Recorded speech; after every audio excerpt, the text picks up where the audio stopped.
What's going on, everybody? Welcome back to GmiasWorld, and we're going to be talking about Week 1 NFL 2021 Thursday Night Football, Cowboys versus the Bucs. This was a game to remember, bro. I got to tell you right now, I did not believe the Dallas Cowboys would play this well. I had to change everything in my future for what I believe they're going to do in that NFC East. They look really, really tough. To come out the way they did and to battle Tom Brady and that Buccaneers team who brought all their starters back, 22, was very, very interesting to watch. So let's start off with Dak Prescott. I think he played an unbelievable game. I think what he showed the world is that he was worth the money, even despite all the shoulder injuries and everything that was going on. If you guys watched the Hard Knocks, he just went out there and balled. And I think that, the turnovers were really, really bad in this game on both sides of the ball. There were a lot of turnovers that went on, but Dak Prescott, that's what I was really looking for. And I believe, based on the way that he performed, I don't really think that we can question why he was paid and why he held out and why he earned that money. Because I don't think there's a lot of other quarterbacks that have been able to do some of the things that he was able to do against that defense. But shout out to CeeDee Lamb, man. Like, he balled. Amari Cooper, when he said he was one of the best wide receivers in the league, I laughed at him. He was out there routing dudes. You know what I'm saying? It was a really, really good format. I do believe that Ezekiel Elliott wasn't utilized enough, but I also believe that they have good run defense because the Ndamukong Suh don't play games. Vita Vea is a savage, so they probably had to balance it a little bit more. If you watch the game, some people are like, yo, bro, what about more runs? I don't really know, dude, because, like, Ndamukong Suh, like, he's in rare form, dude. He's like, yo, I don't know. And Vita Vea, everybody know he a dog. So with the way that was working, I kind of understand it, but I did like the way that Ezekiel Elliott looked. He looked fitter than I've ever seen him, including his college days. Looked really, really good and ready to go. So I think that, the Cowboys are looking pretty tough, man. But one issue that I had was this idiot. Now, look, let me just go ahead and explain to you guys what was going on, right? This guy came out off the rip, bro, and just missed the field goal. Now, some of the commentators were saying, he didn't get to kick during the preseason. And, look, dude, you're in the NFL for one job. You have one job. That is it. You are supposed to make field goals. If he makes his extra point and his field goals, this game is the Cowboys. So I know a lot of people are calling for his job. I don't know if he's going to get released because he did make that clutch field goal to put them up in the end of the game. But obviously, you're giving Tom Brady the ball and a timeout, whatever amount under a minute, he's going to win the game. Like, it's like, I know there was a questionable call. We're going to get to that with the offensive pass interference. If you guys follow me on Instagram and Twitter and Facebook, all at GmiasWorld, you would have seen, listen, bro, that call was really, really, dude, I don't know why the refs didn't make that call. It definitely looked like he extended his arm, but it is what it is. It's part of football. It's Tom Brady. He's one of the luckiest men to ever take a snap. So whatever. But they earned their right into the game because they had a lot of bad turnovers as well. But this guy was a little bit like, I didn't know what was going on because he missed the extra point too. Like, dude, this is a huge game. This is a standalone game where the world is watching. You are America's team. You have to make these field goals, dude. Like, I understand that it's like, we always get down on the kicker, but in this case right here, when you're about to beat a Super Bowl champion, you got to make the kick, dude. Like, it is what it is. But again, he did his job at the end to make that 48-yarder. You know what I'm saying? So I can't really go that crazy on him. But at the same time, if he makes the other ones, it definitely shifts the game. It absolutely does. They played their hearts out. This is the worst thing to do, like when you play your heart out and you lose, because it's like, what is going on?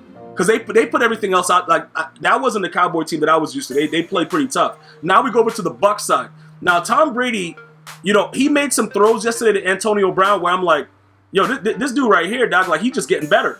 And when they were looking at him on the sideline, the dude looked like he like 20. I don't know what he's doing. Avocado ice cream, whatever he's doing. Like, let him keep doing that. But, those two interceptions that he threw, one of them, I don't think it was his fault with the tip, in the screenplay. But again, regardless, the other one I would say is his fault. But he's still out there throwing for 379 yards in the bro, this is the highest level. The dude is like, what is he now, 70? I don't know what he is, but it doesn't matter. That dude is raw as, bro, it was crazy. But let's go ahead and talk about Gronk. How many of you guys remember when Gronk was released by the Patriots, or he said he's not playing no more, whatever, and he got really, really skinny? When Tom Brady called him back, the dude took some compound V from the boys, and he just turned back into Gronk. Yesterday, he was Gronk.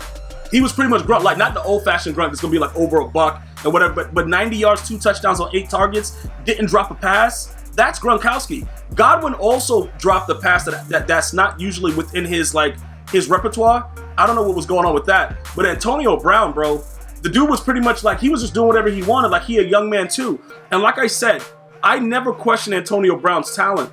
It's a situation of him off the field that really concerns me. But he's been, been cool. He hasn't been doing anything weird, and it's been working out for them. Mike Evans was non-existent. I was very surprised that he wasn't utilized that way. I don't believe it's going to stay that way going forward. Tom Brady is obviously going to find a way to get him involved, but I don't know what was going on with that situation. I thought that he would be a little bit more involved in the game plan, but again, that was not the case.